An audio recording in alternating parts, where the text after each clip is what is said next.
Hi, I'm Samantha and I'm blind. Welcome to my first video on YouTube. I want to do this video to share my journey within sport and education and to hopefully bring awareness to visual impairments. So I'm blind. What is my condition? I have cerebral visual impairment, which means that my eyes are perfectly healthy and look normal, but my visual pathways to my eyes to my brain do not work.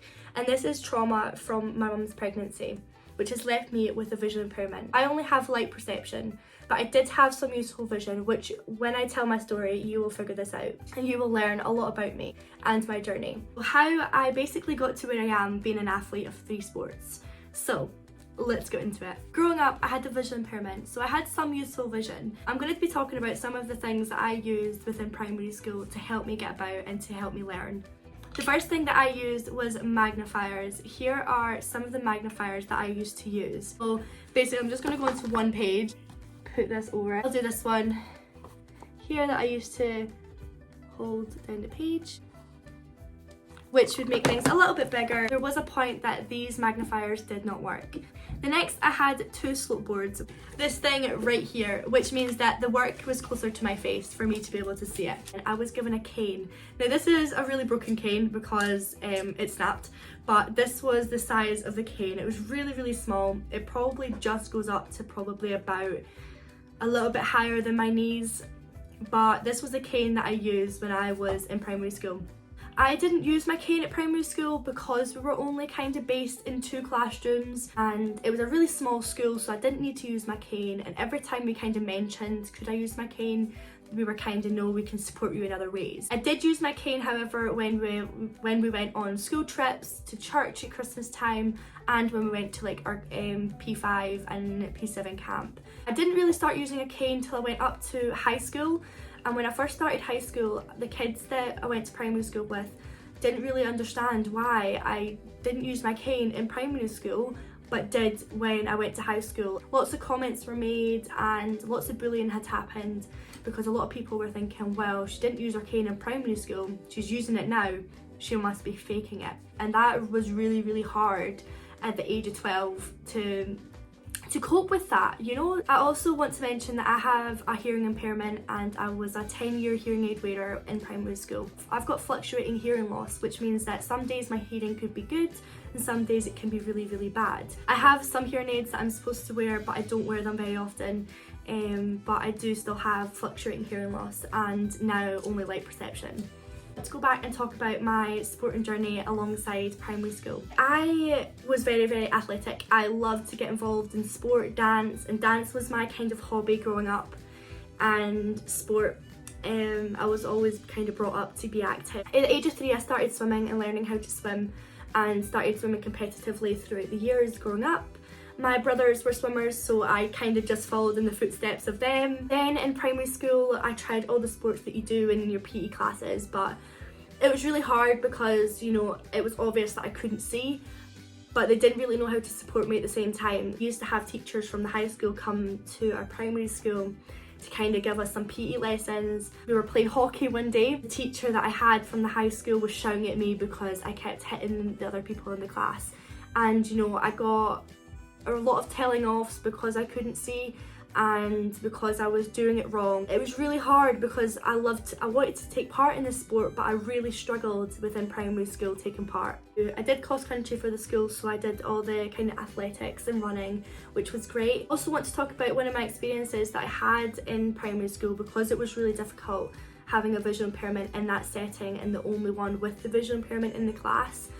And we had PE one day and we were doing dodgeball. Some real nasty boys in my class, and they were laughing at me because I couldn't catch a ball, and they started to hit me with the ball. So they had loads of dodgeballs and were starting to chuck them at me and I couldn't see them, so I got hit in the face and my glasses snapped and fell on the floor. And I remember on the floor on my hands and knees, patting the floor to try and find my glasses, and I couldn't find them. Eventually when I found them, the teacher would not phone home. I was crying, I was so upset, you know, these boys were throwing all balls at my face and I couldn't see them. And I remember just asking, please phone my mum, and they wouldn't. and the teacher at the time got duct tape and duct taped my glasses together. That was one of the major experiences that I struggled with within primary school. You know, that was an ongoing thing that, you know, I'd be picked on because I couldn't see. But at the same time, I was still running for the schools. Then we're moving on to high school. High school was a hard time for myself, and I'm not going to get emotional. I'm going to try not to get emotional because it is one of those PTSD moments that I had to go through, and I still struggle with it today. Going into S1 to go to a new school, a new environment, but on top of that have visual impairment. I've always struggled to make friends, and that's probably because of my autism that I have. Back then I really struggled. I only had one friend that I'd known her from primary school. I met her in nursery and we grew up together all the way to the end of my high school. So my sight started to decrease. I was re-registered severely sight impaired. When that was, couldn't tell you. I'll put dates. 26th of October 2017. S1 and S2 were okay. I was looked upon as an athlete. I ran cross country for the school, I did sprints for the school, I swam for the school. Going into S3, it was time to start picking, you know, the classes that you want to do or the courses. That's when I was sat down, you know, we look upon Samantha as an athlete. We would like her to take the kind of higher classes for sport and fitness, dance, and the leadership course that you could do. All the kind of sporty courses that we have to offer, we would like Samantha to take part in. But sadly, when I went into S3, that was the pinnacle point that my eyesight started to decrease and I lost pretty much most of my vision. Sorry, I'm okay, I swear. S3 was a really hard time for me because it was a time that I started to lose majority of my vision. And it was that moment that I realised that I needed more support. Involved in the sports subject class for about 3 months, and that was about the time that my eyesight started to decrease. And within that 3 months were probably one of the worst 3 months of my entire life. I had to experience really bad bullying, really bad name calling, extreme anxiety and depression. And this was all because of my disability. We were playing badminton, we did tennis, we did dodgeball, we did football, we did gymnastics. That we did within the 3 months were horrific for me. I had a lot of bullying within the girls in the class. I was no longer looked upon as the athlete. They didn't know how to cope with me and my vision impairment. I was then being the first picked in the class for these sports, or kind of the first one to be like, okay, we're making teams, who's going to go with who? It was, we don't want Samantha. And the class were fighting over who didn't have me. So basically I was the last one standing for multiple times while they were like, no, we don't want her, we don't want the blind girl. And you can imagine how soul destroying that was. But it was the first time that I really noticed that I was really discriminated because I had a vision impairment. The teacher put me in one of the groups, and yeah, I can like picture the girl's face in my head. One of the girls, a group of the girls in particular, like shouted at me and screamed at me because I couldn't catch a ball, and were like, why can't you catch a ball? Just open your eyes. And all these kind of comments that I used to get. And we went to the changing room and there was a group of girls that were screaming at me and I was crying. It was horrendous. What I took from it is it's gave me the power to be able to want to make change, and for me to realise that that's not okay. This needs to be changed, and it's why I'm so passionate about inclusion. I just didn't know quite what to do with me. So at the end of that, they had a meeting and decided that I was to be removed from PE altogether because I was a hazard.